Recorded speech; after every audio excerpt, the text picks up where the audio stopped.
This is absolutely crazy as an NBA insider gives his prediction for Celtics superstar Jayson Tatum as he thinks he will use this motivation from getting benched from Team USA to win MVP. And we're here to break this down as Jayson Tatum is a leading superstar on one of the best teams in the NBA. So with this squad, already he was pushing for MVP last season. Could he get there and eclipse that goal? Or will other players on his team alongside playing with him maybe hinder those stats just a little bit? We'll be discussing all of that and more on this episode of Celtics Digest. I'm Bruce Velez. You guys have been absolutely killing it, showing your support, giving your support on all the daily Celtics content, and we know it's going to be a dry season. So if you want to make sure you stay up to date on everything revolving around this team, hit that like button to stay in the algorithm. Without further ado, let's dive into the topic at hand. Make sure to grab a snack. And like I mentioned in the introduction, we're going to be discussing the topic of Jayson Tatum for MVP today, as there were some news and rumblings of this being discussed yesterday from NBA insider Shams Charania. Now, we're going to get into that right away for you guys. So let's dive in and look at that. So, looking at this quote here from Shams Charania, we can see that Shams yesterday was on the Pat McAfee show where he is a guest. When they were discussing and talking about some basketball, he had to say this on Jayson Tatum, saying, talking to people around the U.S. basketball over the last week, 2 weeks, I think that this is going to motivate him to not only win a championship, but an MVP and really take that next step next year. Now, as we all know, Jayson Tatum is a top two-way player in the NBA, one of the best two-way wings, and taking this ascension and taking this next step would even put him in a top tier, even higher echelon in the NBA. We want to look at Jayson Tatum's stats for the year. We can see that he is averaging right around 27 points, 8 rebounds, and 4.9 assists on 47% shooting from the field and 38% shooting from free. He also averages around 36% on those corner threes, where 49% of his threes are assisted on, where 42 or 43% of his shots are three pointers. So one thing that we do know with Jayson Tatum, and one thing that we have seen with Jayson Tatum over the last couple seasons and throughout this year in the playoffs, is that the offensive game playing alongside all the other stars doesn't need to be that A plus type of game if he's playing alongside these other guys.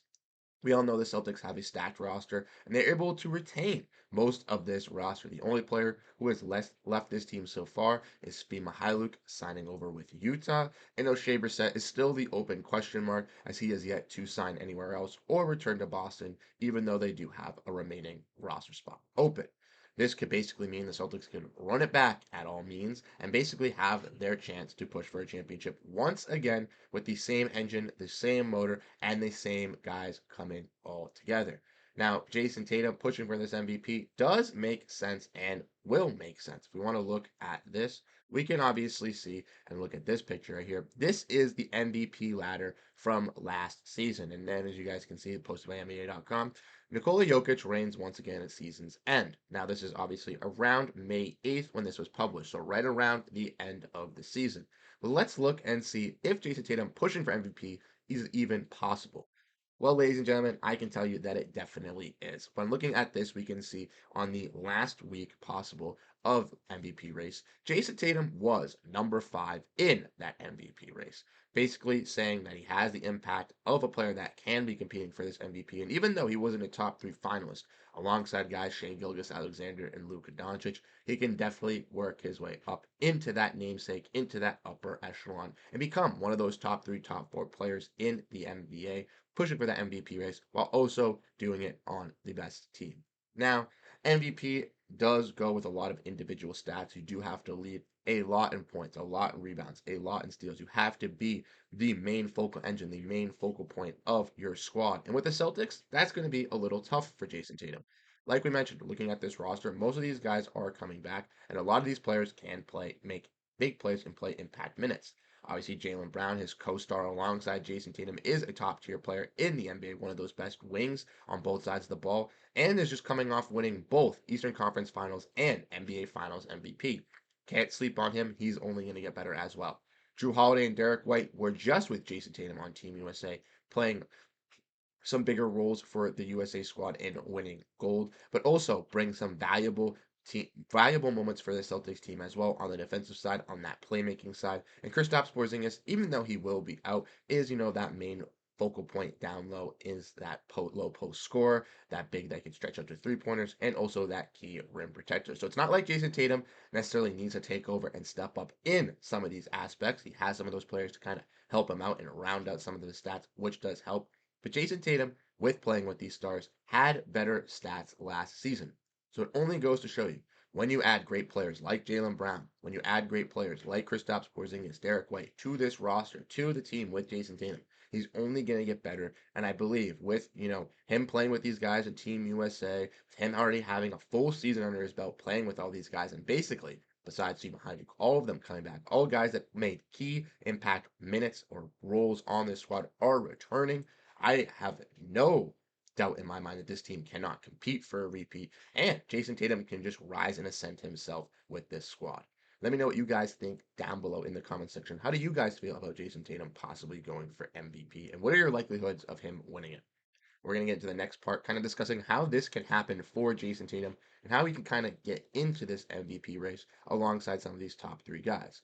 As we've seen over the last couple of years, Nikola Jokic, Joel Embiid, Giannis Antetokounmpo, Shai Gilgeous-Alexander, now Luka Doncic. All of these players are been the high names around the MVP race due to the fact that they do command a lot of their team's, momentum and placing for their squad. They are, those main X factors. They're MVPs of their team. You remove Nikola Jokic, the team doesn't look as great. You remove Joel Embiid, and look what happens with the Sixers. They fall from the 2 seed to the 7 seed. You remove Giannis, the Bucks are a first round exit from the playoffs. You remove Shai Gilgeous-Alexander, it's a bunch of young guys in the Oklahoma City Thunder that have no direction. Those are the type of guys that you have to look at when you see an MVP. So when players hear Jayson Tatum and they hear MVP, they're not necessarily going to think that due to the fact of his performances in the playoffs and the season, where some nights he doesn't need to be that number one guy. He doesn't need to be that number two guy on the offensive end. Yeah, he does have to be it on the defensive end most of those times and be a great playmaker and be a great rebounder, which we saw throughout the NBA Finals, where he led the Boston Celtics in every statistical category throughout the entire NBA Finals and was dominating on both sides of the floor. But fans don't want to talk about that or discuss any of that. I think Jayson Tatum to take this leap, obviously, to kind of get into that echelon, we're going to have to look at his stats here. So, obviously, last season, averaged around 27 points. I do think that around that number is still solid. Maybe a little bit more. Obviously, a point or two would be better, but I still think around that 27 to 28 mark is great. Now, his rebounding has been fantastic, averaging around 8 rebounds. And we saw in the playoffs last season his numbers go up, and the Celtics succeed when Jayson Tatum was getting double doubles.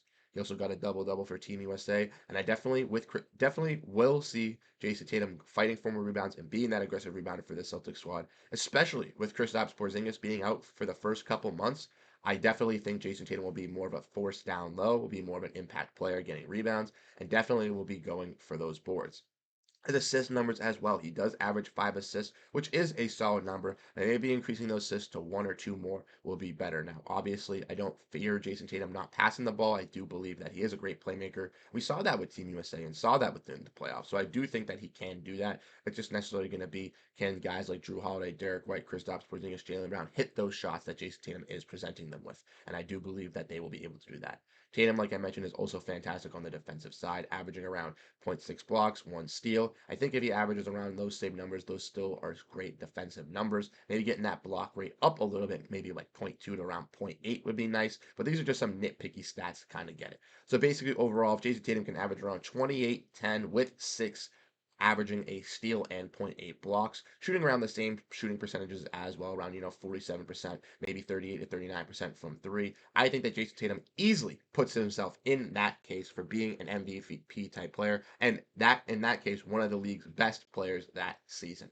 Like I said, let me know your thoughts. What are your guys' predictions? What do you think Jayson Tatum is going to have to do to become an MVP type level player for the Celtics squad? Or do you think, just with this how this squad's built, he's not going to be able to reach that MVP status? I personally think that he can. I've been screaming it since he's got drafted that this man can win an MVP. He can prove it regardless if he has a stack team or if he doesn't. And I do believe by the end of his career, he will have one, even if it's not after this motivation from Team USA, from benching him. But I do believe that this motivation will fuel him, will bring out a better JT for us, and I think will ultimately grant us a fantastic year as Boston Celtics fans. So let me know what you guys think down below. How do you guys feel about this in the comment section? Once again, thank you guys for showing your support. You guys have been absolutely fantastic here over on Celtics Digest. Sorry for not the consistent uploads, but we will be getting back to those as well. And once again, like I said, if you enjoy the content and want to make sure you stay up to date on everything revolving around this Celtics team, hit that like button, hit that subscribe button. Make sure to stay tuned and up to date on everything revolved around this team. Catch you guys in the next video. Have a great rest of your day and go Boston Celtics.